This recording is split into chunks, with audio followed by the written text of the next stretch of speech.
Fridtjof Schwung, la transfiguration de l'homme.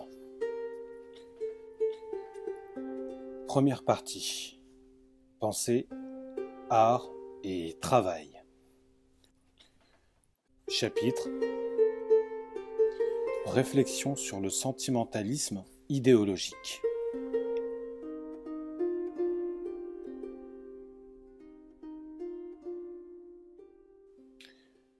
Une doctrine peut être définie comme sentimentale, non parce qu'elle fait usage d'un symbolisme des sentiments ou que son langage est plus ou moins émotif, mais parce que son point de départ même est déterminé par une sentimentalité. Il arrive en effet qu'une doctrine fondée sur tel aspect de la réalité ne cherche pas à éviter les appels aux sentiments, tandis qu'au contraire, une théorie illusoire et d'inspiration passionnelle dans son axiome même affecte un ton relationnel ou glacial, entre guillemets, et déploie une logique impeccable à partir de son erreur de base.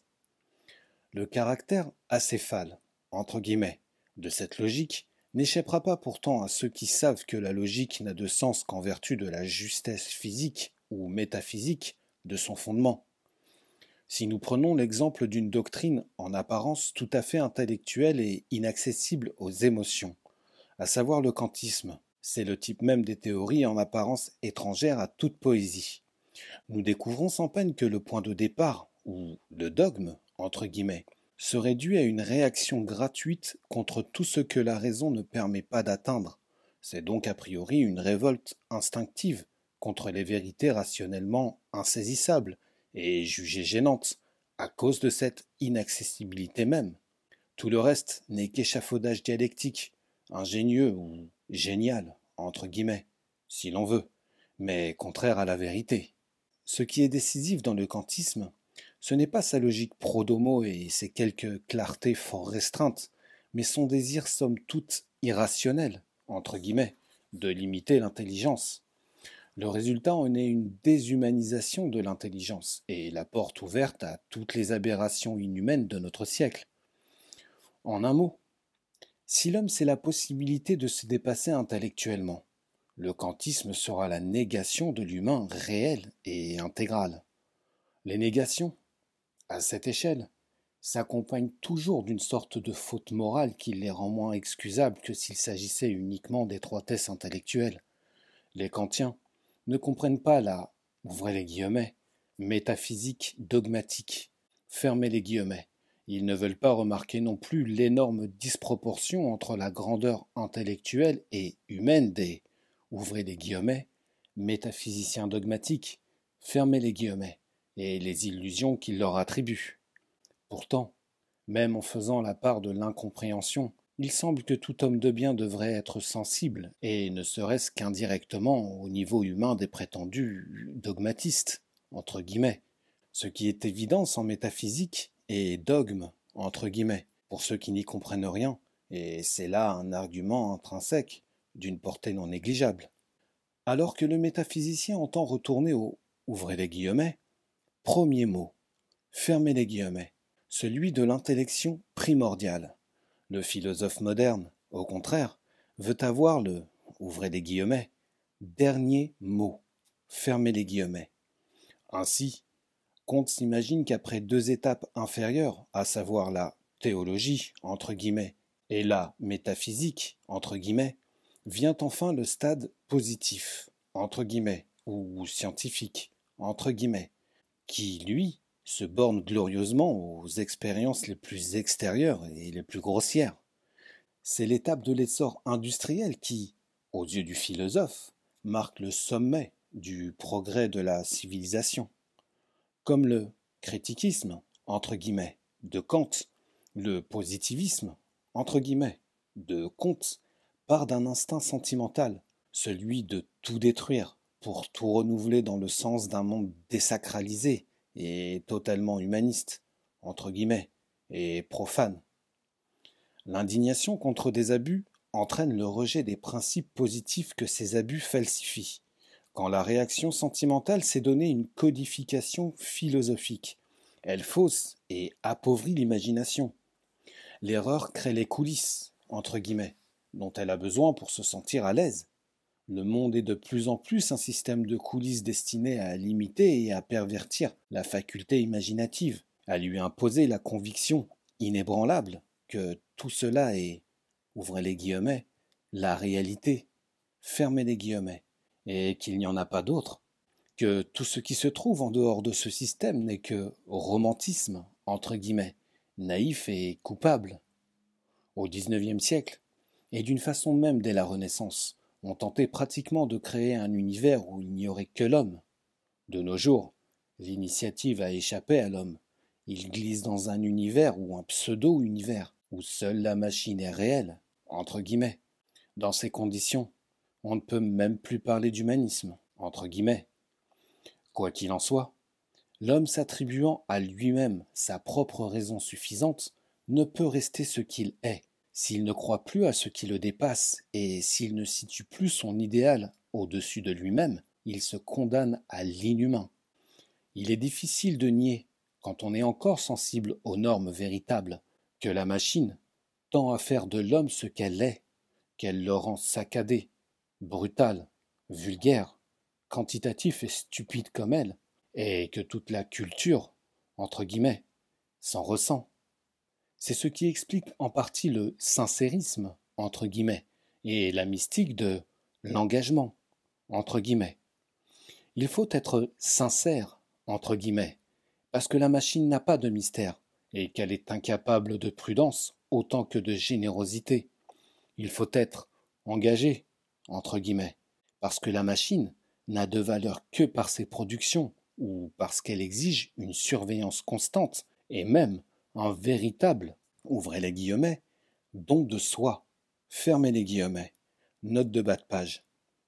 Si l'on objecte qu'il en était de même des métiers anciens, nous répondrons qu'il y a là une notable différence du fait que ces métiers avaient un caractère proprement humain, et partant contemplatif, et que, de ce fait, ils ne comportaient ni l'agitation, ni l'écrasement propre au machinisme. Retour au texte. Et qu'elle dévore ainsi l'homme et l'humain.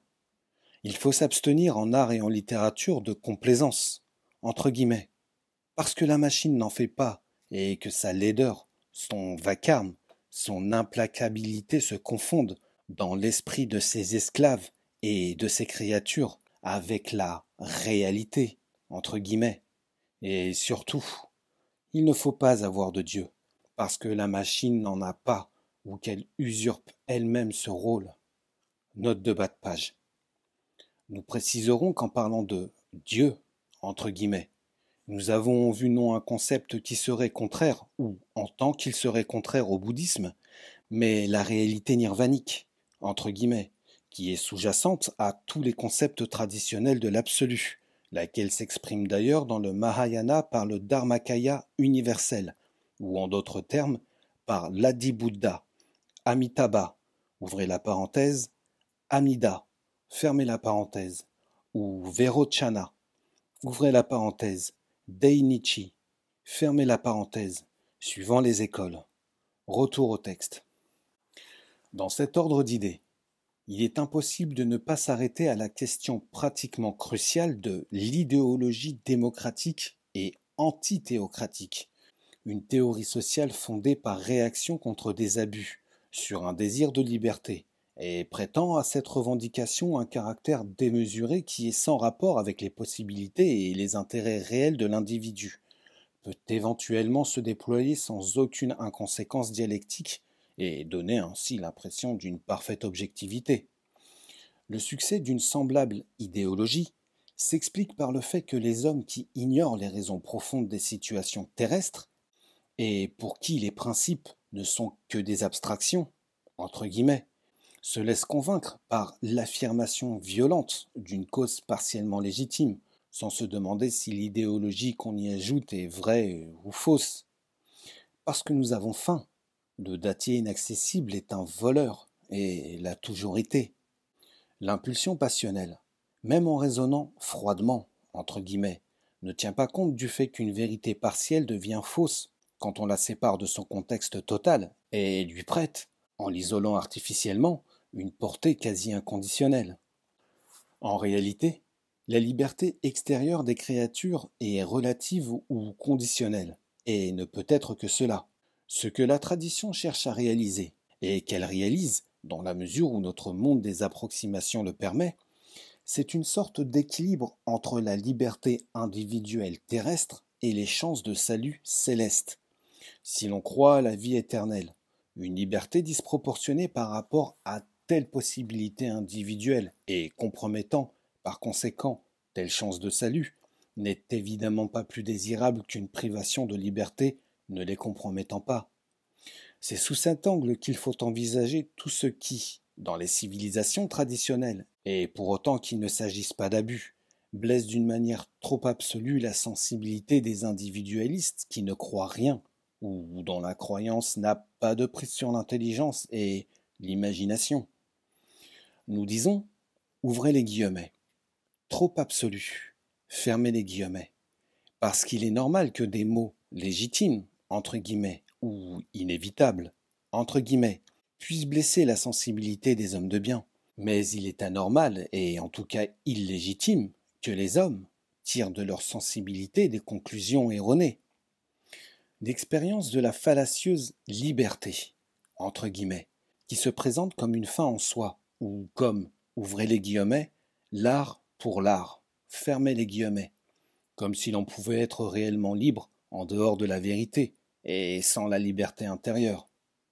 Cette expérience, disons-nous, ne fait que commencer, bien que le monde en ait déjà récolté d'amers fruits, car tout ce qui dans le monde est encore humain, normal et stable, ne survit que par la sève de la tradition ancestrale, donc de préjugés, entre guillemets, si l'on veut, qu'il s'agisse de l'Occident façonné par le christianisme ou de n'importe quelle tribu nilotique ou amazonienne.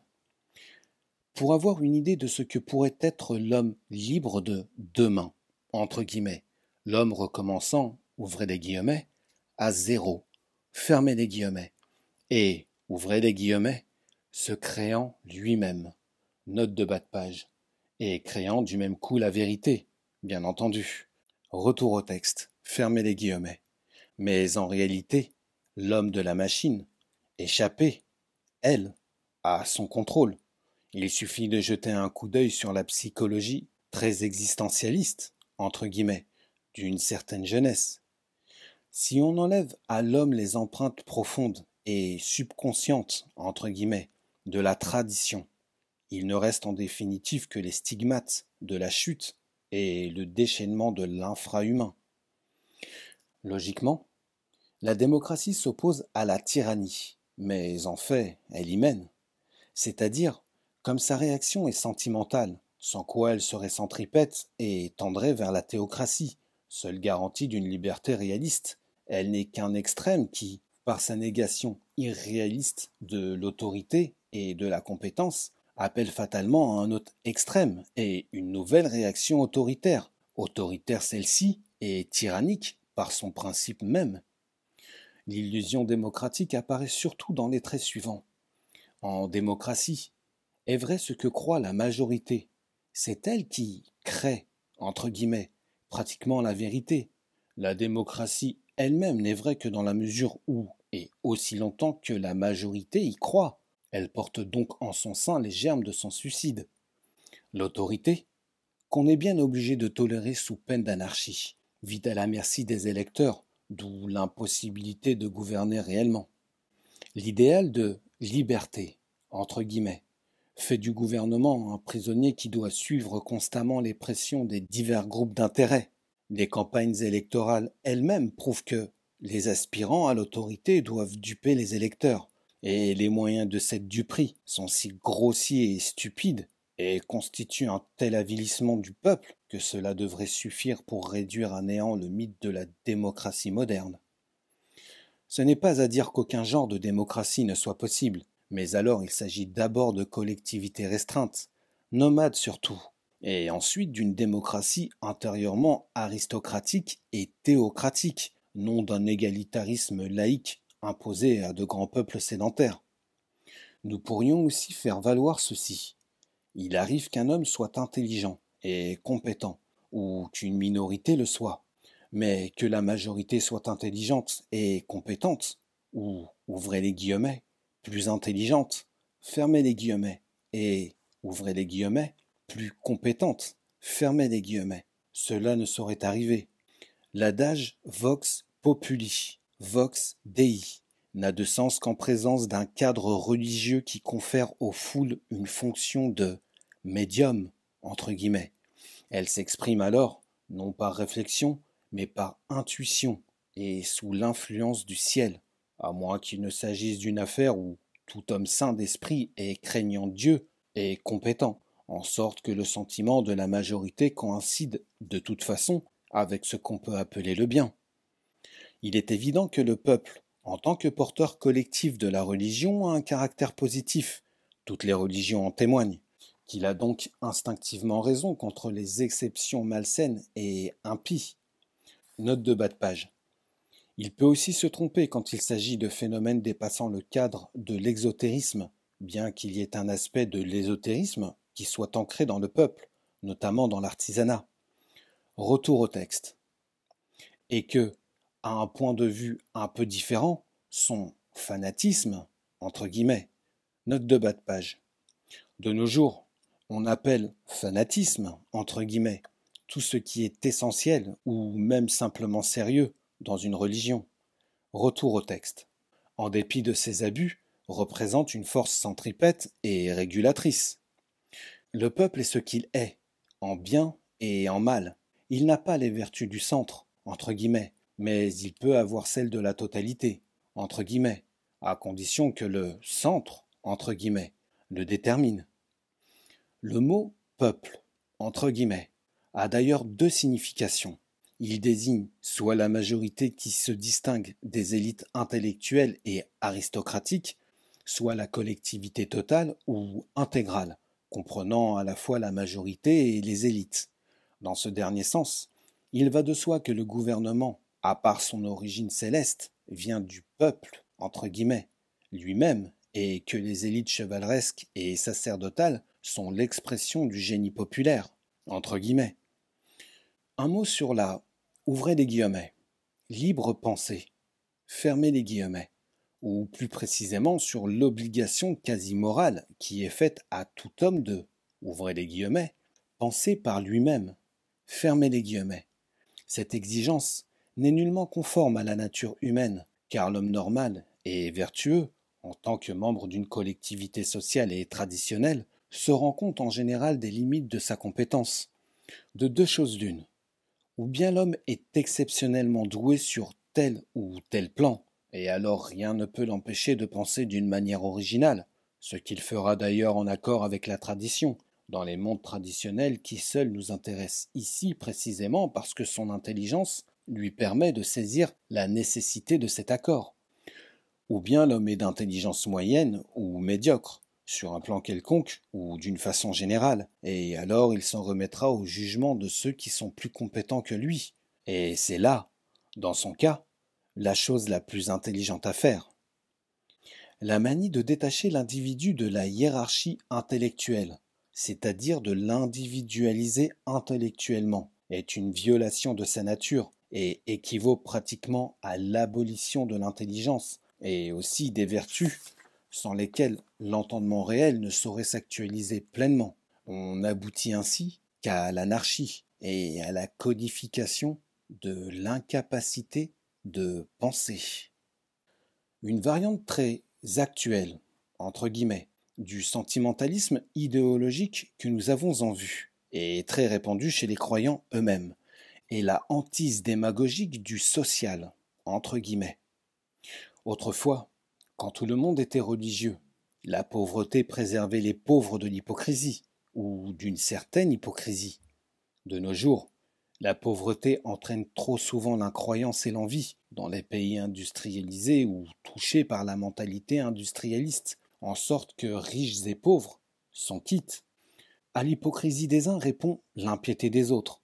Il est profondément injuste de préférer cette nouvelle tare des pauvres à la tare habituelle et traditionnellement stigmatisée des riches, d'excuser l'impiété des uns par leur pauvreté, sans excuser l'hypocrisie des autres par leur richesse. Si les pauvres sont victimes de leur état, les riches le sont tout autant du leur, Et si la pauvreté donne droit à l'impiété, la richesse donne droit au simulacre de la piété. S'il faut plaindre spirituellement les uns, il faut plaindre et excuser sous le même rapport les autres, d'autant que la différence ne repose que sur des situations tout extérieures et facilement reversibles, et non sur la nature foncière des hommes. On ne peut préférer les pauvres que quand ils sont meilleurs que les riches, par leur sincérité spirituelle, leur patience, leur héroïsme secret. De tels pauvres existent toujours, de même que les riches détachés de leur richesse, et non quand ils sont pires par leur incroyance, leur envie et leur haine. Les chrétiens persécutés sous Néron souffraient davantage que ne souffrent aujourd'hui les ouvriers mal payés, sans qu'aucune théologie leur accordât le droit de ne plus croire en Dieu et de mépriser sa loi. La tradition n'a jamais admis cette sorte de chantage économique à l'égard de Dieu. En somme, 3 questions décident du problème humain, en dépit des sentimentalités humanitaristes et progressistes. Si tous les hommes étaient exempts de soucis matériels, le monde serait-il sauvé? Assurément non, car le mal est avant tout dans l'homme lui-même, comme l'expérience le prouve. Note de bas de page. Dans les pays économiquement sursaturés et imbus d'idéalisme social et de psychanalyse humanitaire, entre guillemets, le problème moral n'est nullement résolu.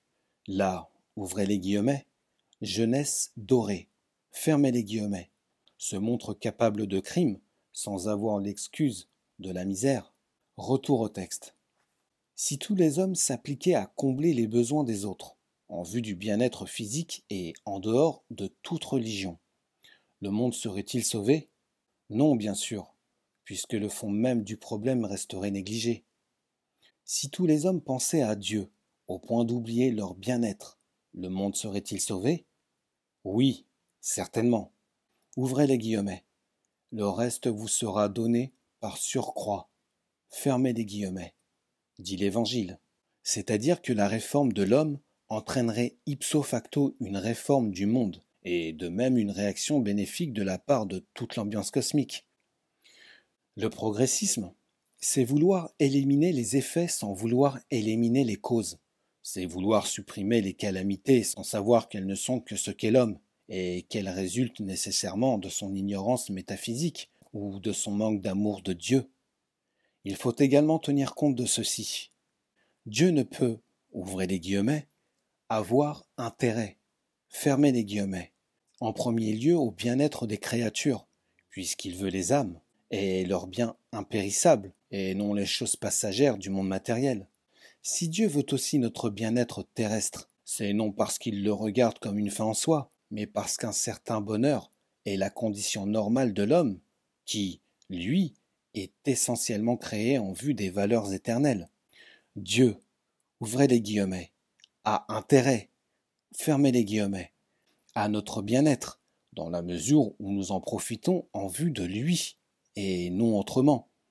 Mais en dehors de cet intérêt, entre guillemets, si ce mot est permis ici et à titre provisoire, Dieu, ouvrez les guillemets, laisse pleuvoir sur les injustes comme sur les justes, fermez les guillemets. Ensemble avec le pain, il faut donner la vérité, puisque, ouvrez les guillemets, l'homme ne vit pas de pain seulement, fermez les guillemets. La fin avec la vérité vaut mieux que l'aisance avec l'erreur. Le bien-être est là pour servir nos fins dernières, comme l'argile est là pour faire des pots. D'aucuns accusent volontiers d'égoïsme, entre guillemets, les contemplatifs préoccupés de leur salut, et ils prétendent qu'au lieu de se sauver soi-même, il faudrait sauver les autres. Or, ceci est premièrement hypocrite et deuxièmement absurde, car, d'une part, il est impossible de sauver les autres, puisqu'on ne peut connaître et vouloir qu'avec sa propre connaissance et sa propre volonté.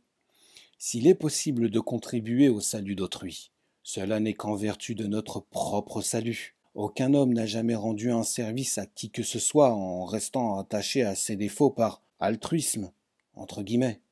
Celui qui méprise son propre salut ne sauve certainement personne. C'est preuve d'hypocrisie que de masquer ses passions ou son indifférence spirituelle par de bonnes œuvres. On ne peut définir le social qu'en fonction de la vérité, mais on ne peut définir la vérité en fonction du social. On entend trop souvent faire le reproche de sentimentalité, entre guillemets, à des hommes qui protestent, non contre un mal nécessaire, mais contre une bassesse. Ce reproche, même s'il coïncide accidentellement avec la vérité au point de vue simplement psychologique, est pourtant tout à fait injustifié en ce qu'il entend réduire des réactions de l'intelligence à leur concomitance émotive possible. Car que l'effort attaque les faibles, c'est un mal parfois inévitable et même à certains égards une loi naturelle, à condition toutefois que les moyens ne violent pas les normes de la nature, comme c'est le cas dans les guerres mécanisées, et que la force ne serve pas des idées intrinsèquement fausses, ce qui serait une anomalie de plus. Note de bas de page. C'est donc surtout aux guerres tribales ou féodales que nous pensons, ou encore aux guerres d'expansion des civilisations traditionnelles.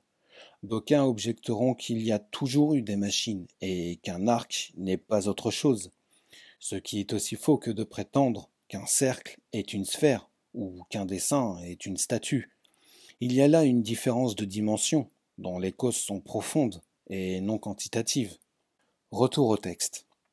Mais que l'effort écrase les faibles au moyen d'une hypocrisie intéressée et des bassesses qui en résultent, cela n'est ni naturel ni inévitable. Et il est gratuit, et même infâme, de mettre sur le compte de la sensiblerie, entre guillemets, toute opinion qui condamne ces méthodes. Le réalisme, entre guillemets, politique, peut justifier les violences, jamais les vilainies. Mais il n'y a pas que cette alternative. Il y a encore des faits qui, sans être en eux-mêmes ni des mots nécessaires, ni des turpitudes à proprement parler, sont plutôt des négligences pénibles et insensées, des abus faits de préjugés, de commodité, de manque d'imagination, d'habitudes inconscientes. De telles choses sont inévitables, non pas en détail, mais globalement. L'homme collectif de, ouvrez les guillemets, l'âge sombre, fermez les guillemets, étant ce qu'il est. Dans ce cas, s'émouvoir d'un fait particulier n'est pas forcément de la sentimentalité répréhensible. Ce qui le serait, c'est de s'indigner contre l'existence même de tels phénomènes au sein d'une vieille civilisation et de vouloir détruire celle-ci afin d'abolir cela. Quand nous confrontons l'Antiquité avec notre époque, nous voyons deux extrêmes. D'une part, la dureté marmonéenne et abstraite des anciens, fondée sur la loi de sélection naturelle et sur les vertus aristocratiques des dieux et des héros. Et d'autre part, les excès de la démocratie de notre temps, à savoir le règne des inférieurs, le culte de la médiocrité et de la vulgarité, la protection sentimentaliste, non des faibles, mais des faiblesses et des tares. Note de bas de page. La protection des faibles a toujours été pratiquée dans les civilisations encore saines, sous une forme ou une autre. Retour au texte. La mollesse psychologique à l'égard de toutes les formes du laisser-aller et du vice, l'immoralisme soutenu au nom de la liberté, entre guillemets, et de la sincérité, entre guillemets, la bêtise et le bavardage, travestis en culture, entre guillemets, le mépris de la sagesse et la neutralisation de la religion, puis les méfaits d'une science athée qui nous mène à la surpopulation, à la dégénérescence et à la catastrophe. Or, ces aberrations nous permettent, sinon d'admettre celles des anciens, du moins de comprendre leurs perspectives fondamentales. On se rendra compte, alors, qu'il n'y a pas lieu de condamner cette perspective elle-même d'une façon inconditionnelle, au nom d'un soi-disant, ouvrez les guillemets, progrès moral, fermez les guillemets, qui en réalité ne mène qu'aux excès inverses, pour dire le moins. Note de bas de page. Les dictatures collectives sont issues de la démocratie et en rééditent les préjugés à leur manière, en ce sens qu'elles entendent réaliser les idéaux, soi-disant humanitaires, par des moyens babyloniens. Retour au texte. Comme tous les rêves, celui de l'égalitarisme présuppose un monde fragmentaire, fait exclusivement de braves gens qui ne songent qu'à pétrir leur pain en tranquillité sans être molestés ni par les loups ni par les dieux. Or les loups sont dans les, ouvrez les guillemets, braves gens, fermez les guillemets, eux-mêmes, Et quant aux dieux fauteurs de fanatisme, entre guillemets, il suffit de les mettre en veilleuse pour que les diables viennent les remplacer. Rien ne serait plus faux que de prétendre que le Moyen Âge était bon comme notre époque est mauvaise. Le Moyen Âge était mauvais parce que les attributs qui défiguraient les principes y étaient portés à leur maximum par rapport aux possibilités d'alors, sans quoi la réaction moderne, Renaissance et Réforme n'eût pas pu se produire. Mais comparé à notre époque, le Moyen Âge était néanmoins meilleur, entre guillemets, et même bon, entre guillemets, eu égard au fait qu'il était encore dominé par les principes. On entend dire à tout propos qu'il faut, ouvrez les guillemets, être de notre temps, fermez les guillemets, et que le fait de, ouvrez les guillemets, regarder en arrière, fermez les guillemets, ou de s'attarder, entre guillemets, est une trahison à l'égard de cette, ouvrez les guillemets, impératif catégorique, fermez les guillemets, qui est notre siècle, mais nul ne saurait jamais donner la moindre justification, tant soit peu plausible, de cette exigence grotesque. Ouvrez les guillemets. Il n'y a pas de droit supérieur à celui de la vérité. Fermez les guillemets, disent les hindous. Et si 2 et 2 font 4, ce n'est certes pas en fonction d'un temps quelconque. Tout ce qui se passe de nos jours fait partie de notre temps, y compris l'opposition à celui-ci. Copier l'Antiquité faisait partie de la Renaissance, et si de nos jours quelqu'un regarde vers le Moyen Âge ou l'Orient, on est bien obligé d'enregistrer le fait comme appartenant à l'époque que nous vivons. C'est la nature des choses qui décide en définitive ce qu'est notre temps et ce qui n'est pas. Et ce n'est certes pas aux hommes de décider ce qui a le droit d'être vrai et ce qui ne l'a pas. Le vitalisme, entre guillemets, philosophique, dissimule lui aussi sous les traits d'une logique impeccable une pensée fallacieuse et proprement infrahumaine. Les adorateurs de la vie, entre guillemets, pour lesquels la religion ou la sagesse n'est qu'un trouble fait intelligible, factice et morbide, oublient avant tout les vérités suivantes, que l'intelligence humaine est capable d'objectiver la vie, de s'y opposer d'une certaine manière, ce qui ne peut pas être dépourvu de sens, toute chose ayant sa raison d'être, que c'est par capacité d'objectivation et d'opposition au subjectif que l'homme est homme, la vie et le plaisir est en commun aussi à toutes les créatures infrahumaines, qu'il n'y a pas que la vie, mais aussi la mort, et qu'il n'y a pas que le plaisir, mais aussi la douleur, ce dont l'homme seul peut se rendre compte, a priori, que l'homme doit suivre sa nature, comme les animaux suivent la leur, et qu'en la suivant pleinement, il est porté à transcender les apparences et à leur donner une signification qui dépasse leur plan mouvant et qui les unit à une même réalité stable et universelle. Car l'homme, c'est l'intelligence. Et l'intelligence, c'est le dépassement des formes et la réalisation de l'invisible essence. Qui dit intelligence humaine, dit absoluité et transcendance.